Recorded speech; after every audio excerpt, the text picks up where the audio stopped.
ស្លាច់ហ្នឹងក៏ដាក់លេបក្នុងមាត់មួយម៉ាត់ក៏ដាក់ក្នុងមាត់មិនទាន់លេបទេគ្រាន់តែដាក់ក្នុងមាត់នឹកឃើញថាអូអញជាស្លាច់ផងសាច់សត្វនេះទៅទានេះចង់បានចង់សោយអស់7ឆ្នាំមកហើយទាំងរំបានម្លោះពួកខាងសមណៈអ្នកប្រព្រឹត្តធម៌ល្អ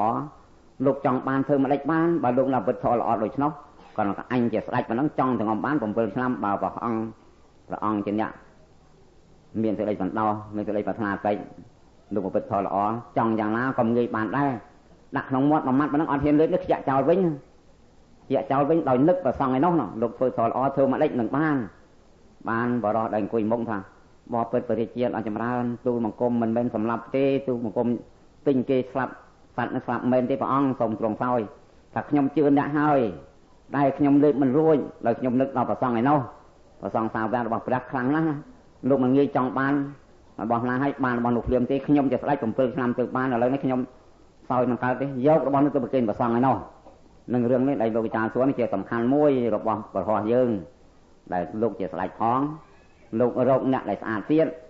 ឲ្យទៅទិញសាច់បើយើងឥឡូវនេះបើយើងធ្វើបុណ្យឥឡូវនេះបើយើងប្រើណាមួយដែលយើងសំសិលប្រើណាអ្នកសម្រាប់ត្រីកុំប្រើទៅទិញបើប្រើទៅទិញមុខអាត្រីរស់ខ្វៃវាយមកហ្នឹងហើយបើយើងយកល្អកុំប្រើណាដែលអត់សិលកុំប្រើឲ្យទិញសោះហ្មងតែប្រើទិញមុខឯមកទាំងរស់បើមិនយកទាំងរស់ឲ្យយើងមុខគេប្រើឲ្យវាយមិនខានទេនឹងបើយករឿងស្ដេចនេះមកជាកតេក្នុងដំណើរនេះរឿងនេះសូមលោកអរលោកក៏គួរពិចារណាឃើញថាអស្ចារ្យត្រង់ដែលមិនហ៊ានសោយរហូតដល់បានហើយនឹងមិនហ៊ានសោយទៀតមិនហ៊ានប្រើគេខ្លាចគេសម្លាប់ទី1ទី2បានហើយមិនហ៊ានសោយខ្លួនឯងទៀតនឹកដល់ប្រសងឯនោះដែលលោកប្រព្រឹត្តធម៌ល្អឯនោះវាសំខាន់ពីរយ៉ាងឯនោះនេះសូមលោកចាជ្រាបយើងគួរដែរណាគួរថាឃើញលុយក្នុងគៀសកុំបរិភោគចុះវាមិនដាច់សិលទេតែវាចូលក្នុងបាបដែរណាហ្នឹងសូមជម្រាបប៉ុណ្ណឹងសូមជ្រាបសួរថាខ្ញុំសូមសួរលោកគ្រូថាឧបាសកឧបាសិកាប្រគេនបច្ច័យ4ដល់ភិក្ខុដោយបង្អោនតែចិត្តមិនបញ្ចេញវាចាឲ្យភិក្ខុបានដឹងទេតើបច្ច័យនោះคล้ายទៅជារបស់សង្ឃឬទេមានន័យថាបង្អោនចិត្តជារបស់សង្ឃតែមិនបញ្ចេញវាចានេះពាក្យនេះឯចិត្តយើងជាកុសលដែលយើងឲ្យផលនោះវាចិត្តយើងคล้ายទៅជាសង្ឃទៅហើយប៉ុន្តែឯប្រសង្ឃលោកមិនបានដឹងទេលោកដឹងដោយសារពាក្យសម្ដីដោយវិច័យភេទដែលយើងពោលថាខ្ញុំកណាសូមប្រគេនប្រសង្ឃបានរបស់ទាំងអស់នោះคล้ายទៅជារបស់សង្ឃคล้ายទៅជារបស់សង្ឃហើយដឹងថារបស់នោះជាគរុភ័ណ្ឌនិងរូបភ័ណ្ឌនៅលើប្រសង្ឃបើសិនណាជាទាយោទាយកាណាមួយក្នុងសាសនានេះ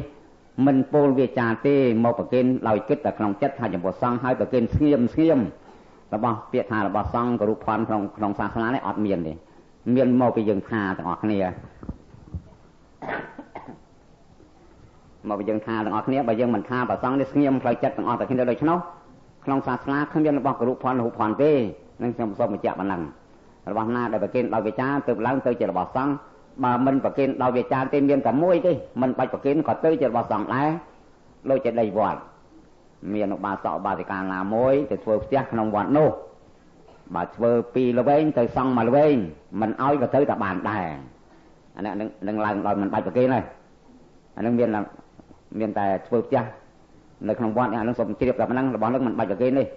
ឲ្យតែធ្វើក្នុងដីវត្តត្រូវតែសង់បានពាក់កណ្ដាលបើនិយាយណាមួយធ្វើតូបនៅក្នុងវត្តបើធ្វើតូបមួយហ្នឹងនៅក្នុងវត្តឈ្មោះថាសង្ឃមានសិទ្ធិពាក់កណ្ដាលដល់ចេញវិញកុំយកពាក់កណ្ដាលដល់រើមកផ្ទះពាក់កណ្ដាលលួចរបស់សង្ឃពាក់កណ្ដាលអានេះសូមជ្រាបច្បាស់ហ្នឹងហើយដូចជាមួយទៀតមិនបាច់ប្រគេនដែរនិយាយណាយកដើមដងមួយដើមយកមកដាំក្នុងវត្តដោយដងមួយធ្លាយមួយឆ្នាំខ្ល้ายបានមួយធ្លាយបានតែ10និយាយមានសិទ្ធិយក9ហើយមួយនោះទៅជារបស់សង្ឃមិនបាច់ប្រគេនក៏ទៅរបស់សង្ឃដែរយកចេញមួយដើមយកមកដាំមួយឆ្នាំនោះបានមួយស្ទងបាន10ផ្និតហើយយើងយកទាំង10ស្និតទៅផ្ទះវិញឈ្មោះថាយករបស់សង្ឃមួយស្និតអត់បាច់ប្រគេននេះឡើងដោយសង្ឃមានអំណាចបានចំនួនតិចដោយសារម្ចាស់ដីម្ចាស់អ្នកឡាំបានច្រើនជាងនឹងមានកម្លាំងដែរនឹងសូមជ្រាបពាក្យខាងដើមដែលថារបស់គិតទៅក្នុងចិត្តវត្ថុអីគិតក្នុងចិត្តបង្អោននៅរកសង្ឃហើយប្រគេនទៅមិនថាបើមិនថាមិនទៅជារបស់សង្ឃទេចំណែកខាងប្រសង្ឃនោះចំណែកខាងប្រសង្ឃគាត់ថាខ្ញុំកណាសូមប្រគេនប្រសង្ឃអានោះទៅជារបស់គរុភ័ណ្ឌឬរបស់រូបភ័ណ្ឌទៅតាមរបស់ដែលគួរដល់តម្លៃគួរដល់ជារូបភ័ណ្ឌឬគួរដល់ជាគរុភ័ណ្ឌនោះបើយើងប្រគេនដោយស្ងៀម vừa mình láng tới chưa là bọt lòng tê nên nơi to được tiết tổng số được cứu to được tiết hả thì khâu tầm đây à bạn đôi này dây prap phong đôi này dây prap thì khâu phong khné tha nhom cả ná tầm đây à bạn pa chỉ dạy tụi con dạy đào còn tái mình bàn này dây ỏm pi ỏm pơ đại khuôn vừa không được tê ta à bạn nô tầm đây hỏi lại ở tê tổng đượcជួយដល់ស្លាយបើតម្លៃ5ពីខុសផងគ្នានិយាយពួកមួយសព្វសាធារណៈមួយសច្ចតិកៈថាតែឈ្មោះអាបត្តិក៏បានថាទាំងវត្ថុក៏បានចេញតែអាបត្តិមួយម៉ាត់បើយើងចេញអាបត្តិទៅគាត់លើអាបត្តិទៅគាត់មួយអេកាំទុកដឹងអាបត្តិទាំងអាបណ្ណោតាំងតំហៈមូលលើបតិទេសីមិចេញអាបត្តិទៅគាត់ដូច្នេះក៏បានមិនចេញអាបត្តិទៅគាត់បានថាអាបត្តិអេកាំអាបត្តិទាំងអាបណ្ណោតាំងបតិទេសីមិសំដែងចេញមកថាអាបត្តិមួយម៉ាត់ប៉ុណ្ណឹងក៏ដាច់ដែរប្រងឲ្យតែចិត្តយល់ឃើញចំពោះវត្ថុដែលខុសនោះនឹងសង្រួមតទៅថាទាំងវត្ថុក៏បានថាតែឈ្មោះអាបត្តិក៏បានសូម្បីធ្វើអាបត្តិសង្ឃេនិស័យដែលធ្វើបរិមាណនោះក៏ដូចគ្នាដែរប្រាប់សង្ឃថាអាបត្តិបាជាអាបត្តិសង្ឃេនិស័យព្រោះវត្ថុនោះថាដូច្នោះក៏បានក៏លន់ថាឈ្មោះអាបត្តិក៏បានក៏លន់ឈ្មោះថាលហុកាបត្តិក៏បានអករុកាបត្តិក៏បានលើកទៀតនេះបានទាំងអស់បងឲ្យតែបានសម្ដែងតាំងចិត្តវាព្រោះអង្គសម្ដែងមាន3ទី1អច្ចយ៉ាងអច្ចញ្ញតោទះកណੰឃើញនៅទោសតាមទោសគឺអង្គអ្នកសម្ដែងនោះលោកឃើញទោសខ្លួនលោកអច្ចយ៉ាងអច្ចតោទះកណੰយថាសំយ៉ាងបដិកាលੰធ្វើតាមធម៌គឺសម្ដែងចំពោះបុគ្គលក្តីចំពោះគណៈក្តីចំពោះសង្ឃក្តីហ្នឹងទី2ទី3អាបត្តិ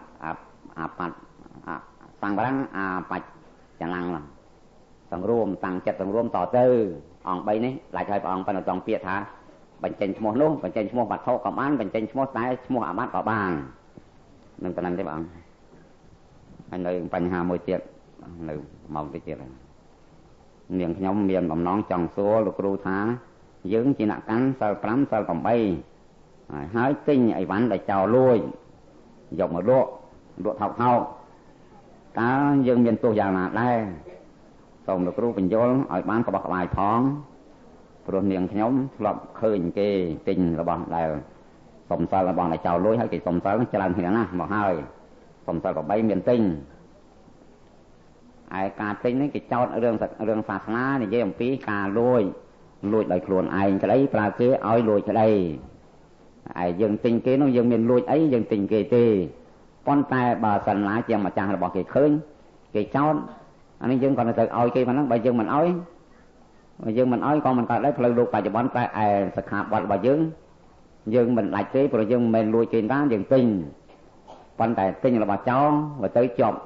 ចោលជាប់ឡានដែលយើងលួចរបស់គេនោះឲ្យគេលួចមកនោះច្បាប់អត់មាននិយាយថាយើងទិញគេឲ្យដាច់អតិថិជនដែរអត់មានទេព្រោះនិយាយតែយើងលួចគេអញ្ចឹងយើងទិញគេប៉ុន្តែរបស់នោះបើគេមកទាមទារវិញយើងត្រូវតែឲ្យគេដែរហើយឯកាត់អតិថិជនខ្ញុំអត់ហ៊ានកាត់ទេអត់មានច្បាប់កាត់ព្រោះទិញគេទៅហើយប៉ុន្តែខ្ញុំក៏សូមឆ្ងល់ដែរសូមលោកគ្រូជួយផងដើម្បីបំពេញនៅបំណងរបស់ឧបាសិកាខ្ញុំថាអត់ឡាច់ទេវិន័យលោកគ្រូប៉ុន្តែផ្លូវចិត្តវាក្បិតក្បៀបយ៉ាងម៉េចឬលាក់លៀមយ៉ាងម៉េចតាមផ្លូវចិត្តនោះតែឯរបស់នោះឲ្យឈ្មោះថាលួចមិនឈ្មោះថាលួចទេឥឡូវសូមលោកគ្រូជួយមកលោកគ្រូសូមបំពេញបាទដោយលោកអត់មានប្រសាសន៍ហើយតាមការដែលអ្នកទិញនៅរបស់ដែលគេលួចក៏ប៉ុន្តែរឿងនេះវាតេតិននឹងផ្លូវចិត្តរបស់អ្នកទិញដោយដឹងថាការទិញរបស់ចោលហ្នឹងវាថោកបើចោលលួចបានទៅទេយកមកលក់ថោកហើយអញលក់តទៅទៀតទៅវាបានចំណេញច្រើនអាហ្នឹងវាទៅតាមផ្លូវចិត្តក្នុងការដែលយើងទទួលទិញរបស់ចោលហ្នឹងមិនមែនខ្លួនឯងជាអ្នកទៅលួចទេប៉ុន្តែក្រែងលោវាអាចចូលនៅក្នុងរឿងមួយដែលថាមានចំណូលចិត្តដើម្បីឲ្យគេទៅលួចមិនបានប្រើគេដោយវាចាថាអ្នកឯងទៅលួចមកយើងទិញទេប៉ុន្តែក្រែងលោអកប្បកិរិយារបស់យើងដែលត្រូវធ្វើទៅតាមកាយទ្វាដែលយើងចូលចិត្តទិញរបស់គេនឹងឯង វាដូចជាបើកផ្លូវមួយដើម្បីថាឲ្យអ្នកឯងទៅលួចចូលមកយើងអ្នករាប់ទិញឲ្យតែអ្នកឯងលួចបានណាអាហ្នឹងវាជាការប្រព្រឹត្តដោយកាយទ្វាដើម្បីបើកផ្លូវឲ្យគេទៅលួចអាហ្នឹងវាសម្រាប់នៅតាមផ្លូវចិត្តរបស់អ្នកទិញបើអ្នកទិញហ្នឹងមិនបានដឹងទេមិនដឹងថារបស់ហ្នឹងគេលួចមកទេគេយកមកលក់ក៏ទិញទៅអាហ្នឹងគឺជាការស្អាតស្អំតាមផ្លូវចិត្តទេដូច្នេះរឿងនេះវាតកតងនឹងតាមផ្លូវចិត្តរបស់អ្នកទទួលទិញនោះមិនដឹងជាខ្លួនឯងដឹងថារបស់ហ្នឹងចោលលួចចូលមក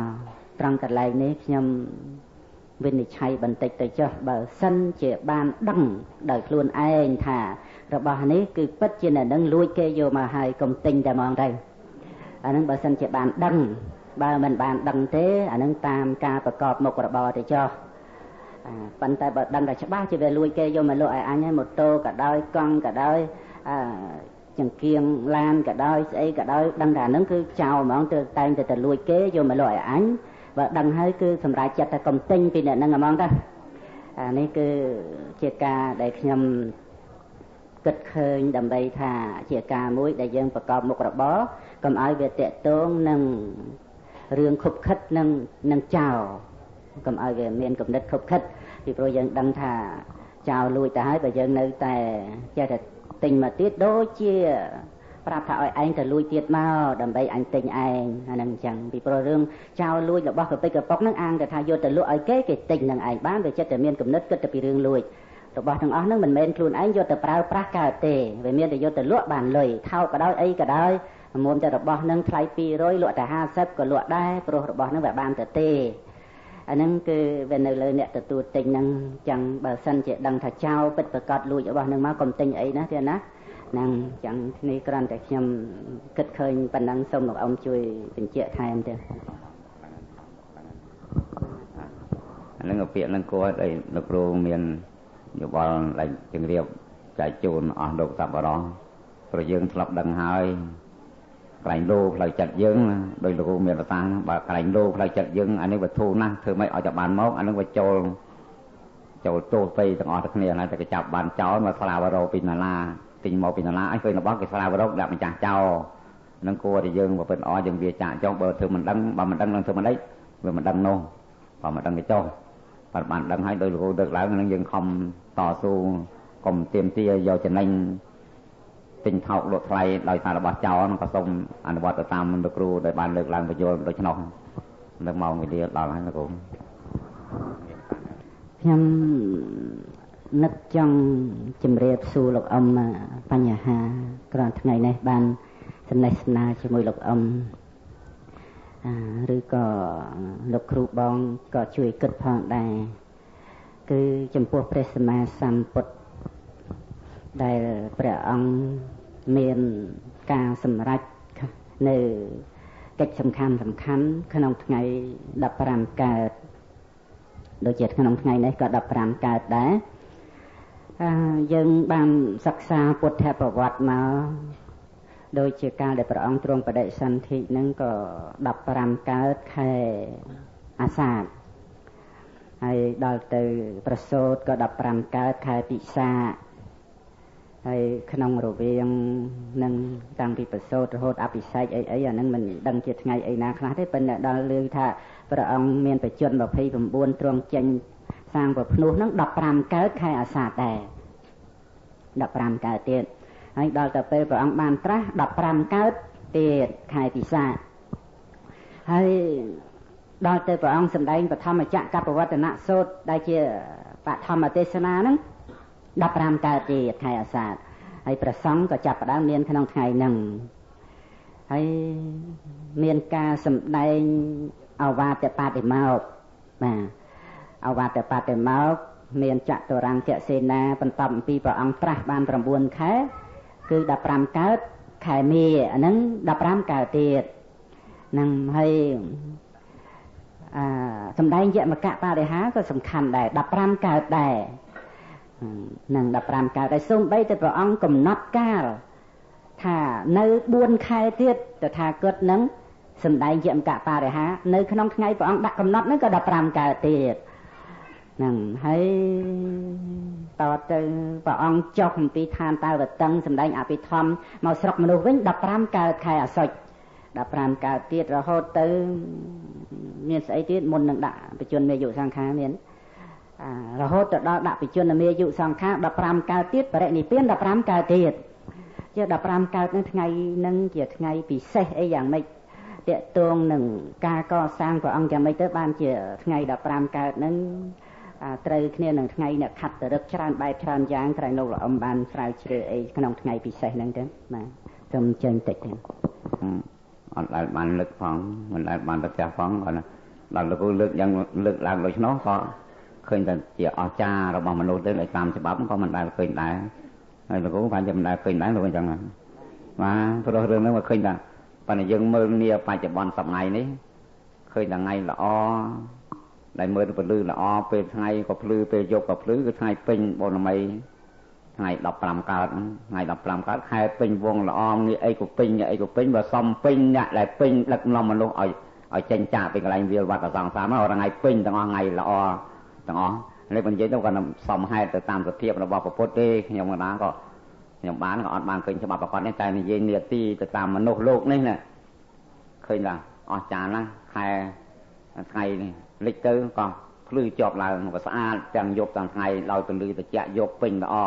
គ្មានថាខ្វះកន្លះណាមួយព្រោះជាតិជាសម្មាសម្ពុទ្ធបើតាមយោបល់ខ្ញុំទៅនិយាយដល់យោបល់នេះគ្មានច្បាប់ទេព្រោះលើកឡើងបើឃើញថាចំតែ15លោកគ្រូលើកឡើងកន្លែងណាក៏15ហើយយើងទាំងអស់គ្នាក៏យល់15ចាំមិនអញ្ចឹងឡើយលោកគ្រូលើកឡើងជាចង្អុលក៏គួរមួយដែរប៉ុន្តែគួរមួយដែរយើងឃើញតែឃើញអស្ចារ្យមែនចាំមនុស្សដែលពេញលក្ខណៈបរិបូរណ៍សំបីអនុភយញ្ញលក្ខណៈ32អនុភយញ្ញ80មហាបរិស័ទលក្ខណៈ32រហូតដល់អីមង្គល108ឃើញតែពេញបរិបូរណ៍លើទាំងអស់សំបីថ្ងៃកើតថ្ងៃណាក៏ពេញដើម្បីបំពេញទៅតាមលក្ខណៈរបស់ព្រះព្រោះលក្ខណៈល្អទាំងអស់ល្អតាំងពីចាបរិស័ទលក្ខណៈ32យើងនិយាយឃើញខុសយើងcònទី1សុបតតិតបាទោ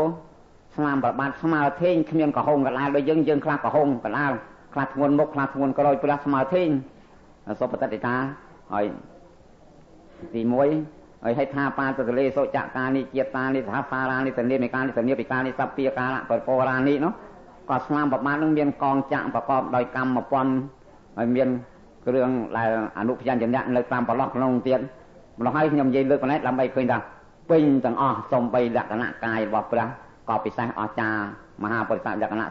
32ព្រមទាំងអនុភយញ្ញៈ80ព្រមទាំង108មង្គល108ទៀតបរិបូរណ៍ចាំបរិបូរណ៍ប្រងហើយចាំបាច់និយាយឆ្វេងដល់ថ្ងៃអោខ្វាំងត្រូវតែខែពេញល្អអញ្ចឹងហើយបើសមខ្ញុំកាលាខ្ញុំបានលើកឡើងនេះ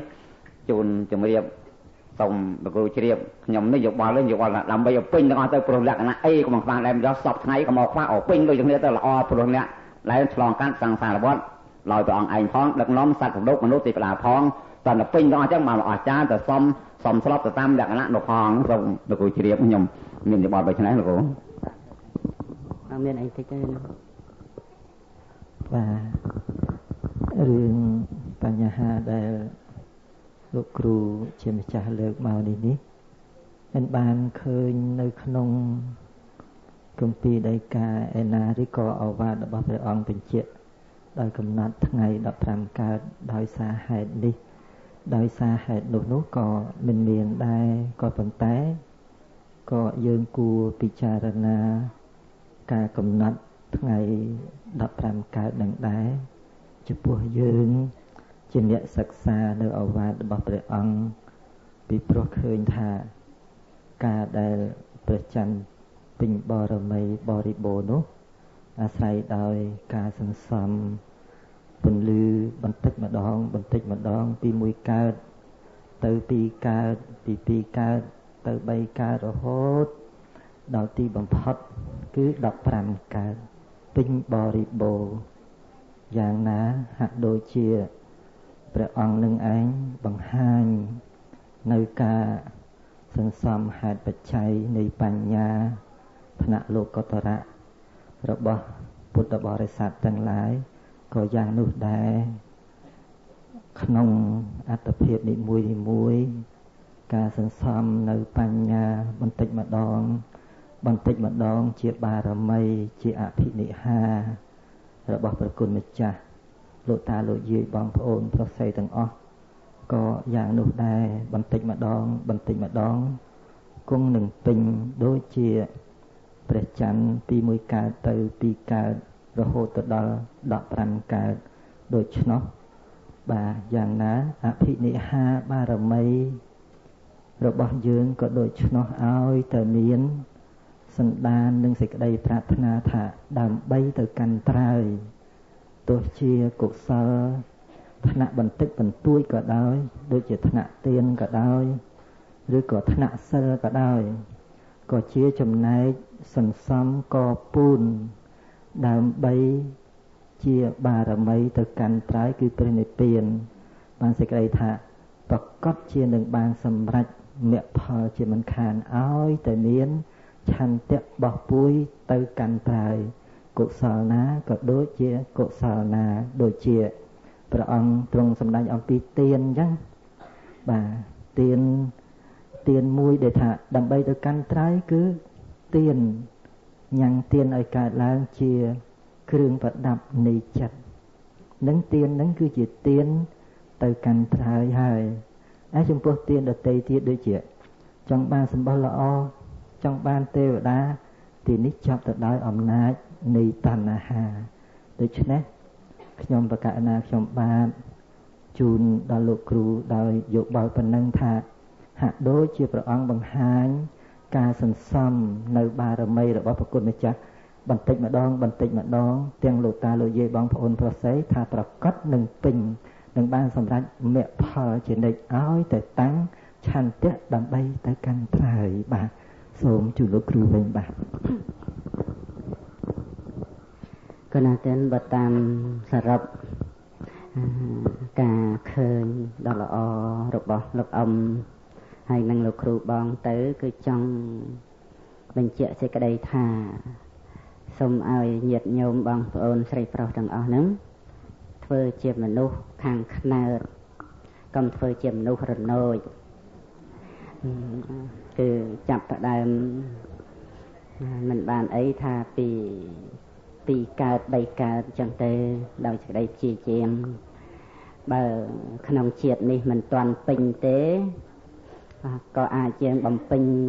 នៅជាតិក្រោយទៀតទៅឲ្យទាល់តែបានពេញប្រច័ណ្ឌពេញវងហើយយើងកុំសួរថាចុះបើពេញវងរួចទៅមិន100ទេលោកគ្រូហើយយើងកុំជ្រុលដល់ប៉ុណ្ណឹងអានេះគ្រាន់តែជាឧទាហរណ៍ថាបើយើងជាមនុស្សខាងខ្នើតរហូតដល់យើងបានសន្សំនៅឧបនិស្ស័យបារមីបានពេញដូចជាប្រច័ណ្ឌពេញវងទៅនឹងអស់អាសវៈកិលេសដាច់ជាសមុច្ឆេទទៅលែងមានជាតិកំណើតក្នុងវដ្តសង្សារសេចក្តីនេះក៏មានគ្រាន់តែជាការចង្អុលខ្លះដូចនៅក្នុងនន្តកោវាទសូត្រដែលព្រះនន្តកៈសម្ដែងនៅប្រធัวឲ្យអាវាតដល់ព្រះភិក្ខុនីជាប់អញ្ចឹងទៅភិក្ខុនីចូលទៅក្រាបថ្វាយបង្គំព្រះដែលមានប្រភារួចទៅក៏ព្រះអង្គបានឲ្យភិក្ខុនីនឹងត្រឡប់ទៅកាន់ទីកន្លែងវិញព្រះអង្គក៏ទ្រង់សម្ដែងដល់ភិក្ខុទាំងឡាយថាភិក្ខុនីទាំងអស់ដែលបានស្ដាប់អាវាតរបស់នន្តកៈហើយគឺដូចជាប្រច័ណ្ឌនឹងឯងនៅខ្វះបានសេចក្តីថាមិនទាន់ពេញទេ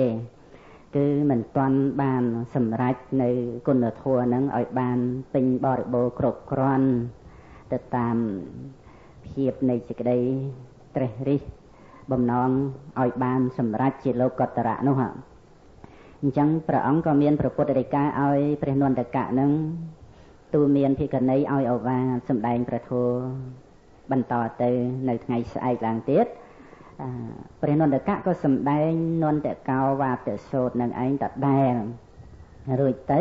ភិក្ខុនីបានស្ដាប់ជាប់ហើយចូលទៅក្រាបថ្វាយបង្គំព្រះដែលមានប្រភារួចព្រះអង្គក៏ទ្រង់ឲ្យភិក្ខុនីនឹងទៅកាន់ទីសំណាក់វិញទៅព្រះអង្គក៏ទ្រង់សម្ដែងដល់ភិក្ខុថាភិក្ខុនីទាំងអស់ប្រមាណជា500អង្គនេះគឺប្រៀបបីដូចជាប្រច័ណ្ឌពេញគឺមិនមានខ្វះព្រោះថាសត្វតែជាបុគ្គលបានសម្រេច នៅលោកកតរៈធម៌នេះគឺព្រះពុទ្ធដីកាក៏លើកយកប្រចាំពេញវងនឹងមកបញ្ជាក់ថាការដែលត្រូវបានសម្រេចលោកកតរៈធម៌នឹងឯងគឺមិនមានខ្វះខាតដោយលោកអ៊ំនិងលោកគ្រូបងបានបញ្ជាក់ហើយ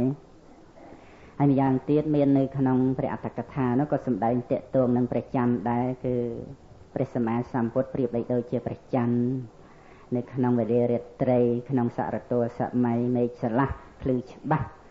ហើយពន្លឺព្រះច័ន្ទនឹងប្រៀបដូចជាព្រះធម៌ដែលព្រះអង្គទ្រង់ត្រាស់សម្ដែងហើយពួកសត្វរាត្រីចរដែលកំសាន្តសប្បាយនៅវេលារាត្រីនោះក៏រីករាយតិចតិជុំក្រោមពន្លឺព្រះច័ន្ទអាហ្នឹងគឺជាឈ្មោះនៃព្រះសង្ឃដែលជាអ្នកប្រព្រឹត្តបរិបត្តិនៅក្រោមព្រះធម៌ព្រះវិន័យចឹងហើយម្យ៉ាងទៀតក៏ការបំពេញបារមីរបស់ព្រះអង្គបើតាមពិចារណាទៅក៏ជាការគ្រប់គ្រាន់ដើម្បីព្រះអង្គបានត្រាស់ជាព្រះសម្មាសម្ពុទ្ធប្រៀបដូចជាប្រច័ណ្ឌពេញវងនឹងលោកអ៊ំនិងលោកគ្រូបងបានលើកមកបញ្ជាក់ហើយបើតាមដូចជាលោកអ៊ំមានប្រសាសន៍ពីខាងមុននោះដែលជាព្រះបរមពុរិស័ទអីដែលនៅជាព្រះរាជាច្រើនតែអធិដ្ឋានឧបោសថនៅក្នុងថ្ងៃប្រច័ណ្ឌពេញវងនេះក៏អាចជាបុព្វហេតុមួយដែរគឺបញ្ជាក់ក្នុងថ្ងៃ15កើតនឹងឯងអាស្រ័យប្រច័ណ្ឌពេញបូរមីអញ្ចឹងគឺសរុបសេចក្តីមកក្នុងថ្ងៃនេះក៏ជាថ្ងៃ15កើតសូមឲ្យបានជាអារម្មណ៍ល្អរបស់ញាតិញោមបងប្អូនស្រីប្រុសសូម្បីតែព្រះភិក្ខុសង្ឃក៏ធ្វើនៅឧបោសថកម្មនៅក្នុងថ្ងៃពេញបូរមីនេះផងដែរ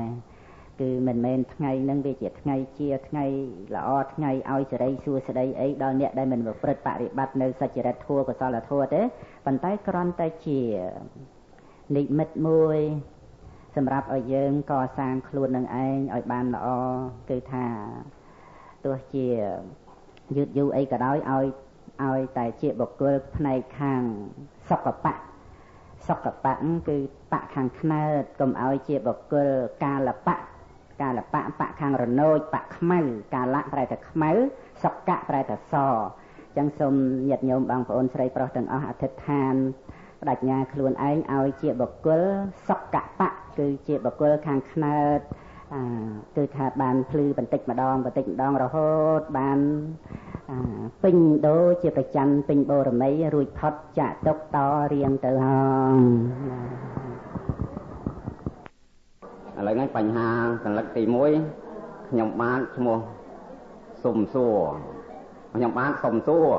លោកគ្រូផ្នែកវិន័យតើព្រះសង្ឃដែលស្របច្បាប់និងមិនស្របច្បាប់តើសម្គាល់លើអ្វីសូមលោកគ្រូបកស្រាយមួយឲ្យច្បាស់ព្រោះស្របច្បាប់និងមិនស្របច្បាប់យើងវិនិច្ឆ័យទៅតាមគោលៈរបស់វិន័យខ្ញុំលើកឡើងដោយយើងសិល5យើងថាយាយតាណាដែលមានសិល5យាយតានោះស្របច្បាប់ខាងយាយនិច្ចសិល5មែនបើលោកយាយណាតាណាសុំសិល8យើងតែចេះដែរយើងឃើញរាប់ឃើញ8មែនគាត់វាចាក់តាំងពីបាណារហូតដល់ឧច្ចាសញ្ញៈមហាសញ្ញណានោះនឹងឃើញតែស្របច្បាប់ជាឧបោសថសិលមែនដែរហើយឯលោកសិល10តាមនេះស្របច្បាប់ទី1ធ្វើម៉េចបាណារហូតដល់ជាទរូបបរិចតៈបដកាណាវេរមណីមិនឲ្យសម្លាប់សត្វលួចទ្រព្យគេនិយាយអប